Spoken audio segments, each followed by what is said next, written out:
옛날 옛적 조용하고 평화로운 마을 정읍에는 특별한 민속신앙이 전해져 내려오고 있었다.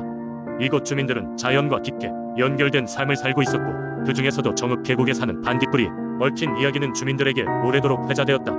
정읍 마을 한복판에는 아주 커다란 나무가 서 있었다.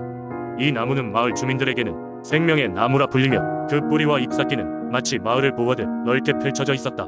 전해지는 이야기로는 이 나무에 마을을 지켜주는 신비한 힘이 깃들어 있다고 했다.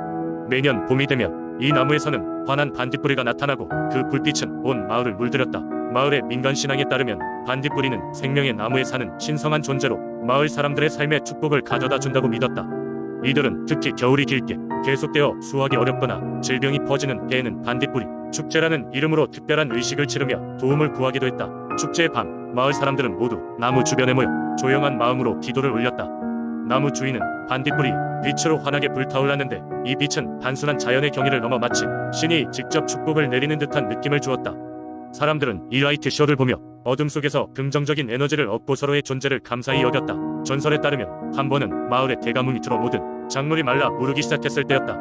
어떤 이들은 낮은 산맥을 넘어 다른 마을로 피난 가려고 했지만, 연로한 현자 할아버지 한 명이 그런 결정을 말렸다. 생명의 나무에 반딧불이의 축복을 청하라고 조언하며 말하였다. 그날 밤 마을 사람들은 생명의 나무 아래 모여 뜨겁게 기도했다. 어두워지기 시작하자 평소보다 훨씬 더 많은 반딧불이가 나무와 마을을 감싸며 빛을 발산했다. 사람들의 마음속에는 다시 희망의 불빛이 켜졌고, 곧이어 하늘에선 촉촉한 빛방울이 내리기 시작했다. 마을 사람들은 이 은혜를 절대 잊지 않고 해마다 반딧불이 축제를 더 성대하게 열게 되었다. 정읍의 반딧불이는 단순히 자연 현상이 아니었다. 그것은 마을 사람들에게 주어진 희망과 용기를 상징하는 신의 사자와도 같았다. 오늘날에도 이 이야기와 축제는 많은 이들에게 전해지며, 정읍 사람들은 여전히 반딧불이를 마을의 수호자로 여긴다. 그리고 매해 펼쳐지는 그 빛의 향연은 단순한 빛놀이를 넘어 마음속 깊이 감동을 주는 전통으로 자리잡고 있다. 두 번째 이야기, 화천은 강원도 깊숙한 산속에 위치한 작은 마을로 자연이 빚어낸 경이로움과 풍부한 민속신앙이 어우러진 곳입니다. 옛날 옛적 이 마을에는 사람들이 숲속에서 은밀하게 전해 내려오는 신비한 이야기가 있었습니다. 그것은 바로 화천의 수호신 용사였습니다. 이 이야기는 몇 세기 전에 시작되었습니다. 화천은 그때도 지금처럼 아름다운 마을이었지만 종종 외부의 위협에 시달리곤 했습니다. 특히 가뭄이 심한 해에는 단비를 기다리며 마을 사람들은 항상 신의 도움을 기원했습니다. 그럴 때마다 반드시 나타나 그들의 간절한 기도에 응답해주는 신비로운 인물이 있었으니, 그가 바로 용사라 불리는 수호신이었습니다. 용사는 인간의 모습으로 나타나곤 했지만, 그가 인간이 아님은 누구나 알 수 있었습니다. 그의 눈동자는 바닷물처럼 푸르렀고, 머리카락은 달빛 아래 은빛으로 빛났습니다. 무엇보다 그의 주위에는 늘 푸른 기운이 감돌아 보는 이로 하여금 경외감을 느끼게 했습니다. 그는 마을 사람들이 모르는 깊은 산속 예샘물에서 나와 마을에 생명을 불어넣곤 했습니다. 용사는 말없이 행동으로 보여주는 타입이었습니다. 가뭄이 찾아오면 가장 먼저 그가 움직였습니다. 그는 혼자서 산 깊숙이 들어가 샘물을 끌어다가 안개처럼 물을 퍼뜨렸고, 그 물은 곶빛처럼 하늘에 다 비로 내려왔습니다. 신비롭게도 그가 나타난 뒤 마을에는 생기로 웅비가 내렸고, 들녘은 금세 녹음으로 물들었습니다. 그런데 마을 사람들에게는 이 용사에 관한 중요한 규칙이 하나 있었습니다. 그것 은용사에게 이름을 부르지 말라는 것이었습니다. 이름을 부르면 그 신비한 존재가 힘을 잃어버리게 된다는 오래된 믿음이 있었기 때문입니다. 그래서 마을 사람들은 그저 용사 혹은 푸른 빛의 수호신으로만 그를 불렀습니다. 세월이 흐르고 어느 해 겨울이 왔을 때 마을에는 큰 위기가 닥쳤습니다. 하늘에서 눈이 올 듯 말 듯 낌새만 보일 뿐 끝내 내리지 않는 날들이 이어졌습니다. 농작물이 자라지 않아 식량이 바닥나는 듯했다. 마을 사람들은 다시 한번 용사의 도움이 절실했습니다. 그러나 이번에는 아무리 기다려도 용사가 나타나지 않았습니다. 마을 사람들은 깊은 불안에 휩싸였습니다. 용사가 왜 나타나지 않는 것일까? 마을의 어르신들은 은원 끝에 산신령께 제사를 지내며 대답을 찾기로 했습니다. 그리고 그 제사 날 밤 어르신 중 한 명이 꿈을 꾸었습니다. 꿈 속에서 용사는 슬픈 표정으로 앉아 뭔가를 간절히 찾고 있는 것이었습니다. 그것은 사라져버린 그의 본래 모습이었습니다. 눈을 뜬 어르신은 깨달음을 얻었습니다. 무언가 큰 잘못이 있었을 것이다. 아마도 그 이름을 누군가가 말해버린 것이 틀림없었습니다. 그래서 그는 마을 사람들을 모아 이렇게 말했습니다. 용사는 우리가 부르지 말아야 할 그 이름을 들어버렸습니다. 그가 원래의 힘을 되찾도록 우리 모두가 함께 도와야 합니다. 마을 사람들은 각자 작은 씨앗을 갖고 산으로 올라가서 심고는 용사의 은택을 기려 물을 주기 시작했습니다. 그리고 다시는 그의 이름을 입 밖에 내지 않겠다고 다짐했습니다. 그들의 진심 어린 노력 덕분에 겨울이 끝나가면서 마을에는 다시 비가 내리기 시작했습니다. 그리고 그해 여름, 용사는 다시 돌아왔습니다. 이번에도 그는 말없이 마을을 지켜보며 은은한 미소를 짓고 있었습니다. 이후로 화천의 수호신 용사는 더욱 깊은 신앙의 대상이 되었습니다. 그는 이제 마을의 자연과 사람들이 마음속에 굳건히 자리 잡았습니다. 그가 언제든 돌아올 것이며 그들이 그를 소중히 여긴다면 각자 마음속 위용사도 함께 깨어날 것임을 믿었습니다. 세 번째 이야기. 옛날 옛적 아름답고 평화로운 고을 임실에는 자연을 사랑하는 사람들이 살고 있었습니다. 그곳에는 우거진 숲과 맑은 강이 있었는데 그 자연 속에는 신비로운 존재들도 함께 존재하고 있었습니다. 그 중에서도 특히 여우는 사람들에게 경외의 대상이었습니다. 여우는 모양을 바꿀 수 있는 능력을 가지고 있어 사람들을 시험하기도 하고 가끔은 사람들에게 도움을 주기도 했습니다. 임실의 가장자리에 자리한 작은 마을에는 한 할머니가 살고 있었습니다. 그녀는 나이가 많아 혼자서 밭일을 하기도 어려웠지만 매일같이 자연의 식물과 대화를 나누며 하루하루를 보내고 있었습니다. 할머니는 여우에 대한 수많은 이야기를 알고 있었으며 여우를 만나보고 싶다는 소원이 있었습니다. 여우가 변신을 잘하기로 소문이 나 있었지만 할머니는 여우를 두려워하지 않았고 그저 한 번이라도 만나서 이야기를 나누고 싶었습니다.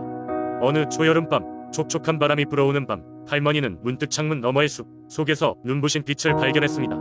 빛은 점점 더 가까워지더니 이내 할머니의 집 앞에 도착했습니다. 궁금함을 이기지 못한 할머니는 조심스럽게 문을 열었습니다. 그 앞에는 빛나는 흰 여우가 서 있었습니다.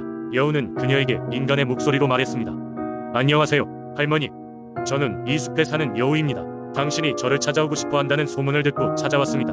할머니는 놀라기도 하고 기쁘기도 하여 여우를 집으로 초대했습니다. 그날 밤 할머니와 여우는 뜰에 앉아 달빛 아래에서 서로의 이야기를 나눴습니다. 여우는 다른 여우들과 함께 했던 모험들, 사람들에게 장난을 치면서도 그들을 돕기도 했던 수많은 일들을 들려주었습니다. 할머니는 자신이 농사 지을 때의 이야기와 자연과 함께 살아가는 법에 대해 여우에게 들려주었습니다. 대화가 깊어지자 할머니는 용기를 내어 여우에게 물었습니다. 여우님, 사람들은 당신이 늘 속임수를 쓰고 변신을 잘한다고 두려워하지만 저는 그렇게 생각하지 않아요. 왜 사람들을 속이는지 궁금합니다. 그 질문에 여우는 잠시 생각하더니 부드럽게 대답했습니다. 사람들에게 가끔씩 변화가 필요할 때가 있어요. 저는 단지 그 변화를 도울 뿐이에요. 또한 사람들의 진정한 모습을 드러내게 하는 일도 제 역할이랍니다. 할머니는 이해가 되었습니다. 여우가 변신을 하는 것은 사람들을 깨우치고 그들의 깊은 내면을 보도록 도와주는 것이었습니다. 밤이 깊었고 여우는 이젠 돌아가야 할 시간이 되었다고 말했습니다.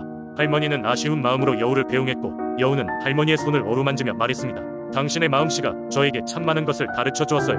할머니, 이제 서로의 친구가 되었으니 언제든 필요할 때 저를 부르세요. 그리고 여우는 달빛을 받아 다시 빛나는 존재로 변신해 숲속으로 사라졌습니다. 그날 밤 할머니는 여우와의 신비로운 만남을 잊지 못했습니다. 그리고 그 후로도 가끔 여우는 할머니를 찾아와 자연 속에서 친구로서 함께 시간을 보냈다고 합니다. 이렇게 임실에는 자연과 사람 그리고 여우가 함께 어우러진 아름다운 이야기가 전해지고 있습니다. 이 이야기는 서로 다른 존재들이 서로를 이해하고 친구가 될 수 있음을 알려주는 귀중한 교훈을 전하고 있습니다. 네 번째 이야기. 옛날 옛적 산과 강이 아름다운 중국 괴산 지역에는 다양한 민속 신앙과 전설이 내려오고 있었다. 그 중에서도 봉황의 전설은 가장 유명했다. 이 지역 사람들은 이 이야기를 통해 자연의 소중함과 함께 살아가는 지혜를 얻었다고 한다.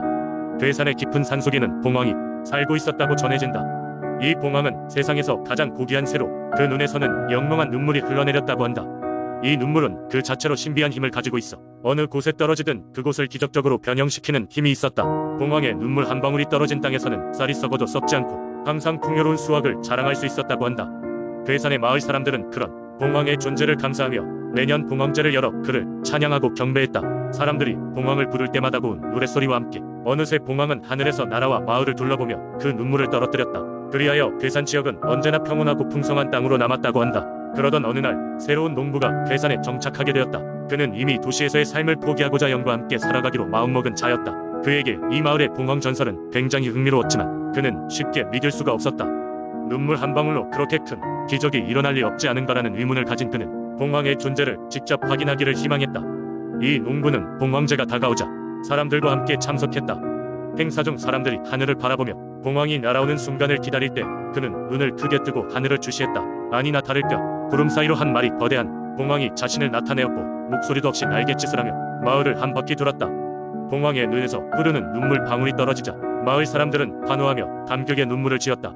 그러나 여기서 일이 벌어졌다. 호기심이 충만한 농부는 봉황의 눈물이 마른 땅에 닿는 순간을 직접 보고 싶어 사람들이 만들어준 안전한 구역을 벗어나 가까이 다가가게 되었다. 그 순간 그의 발 아래에서 땅이 갈라지며 싱그러운 풀들이 금세 자라났고 그 모든 변화를 직접 눈으로 목격한 농부는 그 자리에서 얼어붙고 말았다. 마을 사람들은 봉황의 눈물이 단 하나라도 인간의 탐욕에 의해 오염되면 그 힘을 잃게 된다는 것을 알고 있었다. 그래서 그들은 농부를 용서하며 자연을 소중히 여길 것을 부탁했다. 농부는 자신이 저지른 일을 반성하며 평생 봉황의 전설을 더 많은 사람들에게 전하고 자연과 더불어 살아갈 것을 맹세했다.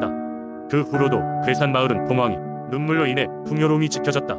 그리고 그 고귀한 봉황의 전설은 세대를 넘어 현재까지도 괴산 사람들의 마음속에 깊게 자리 잡고 있다. 괴산의 자연은 사람들에게 그렇게 지켜져 온 것이다.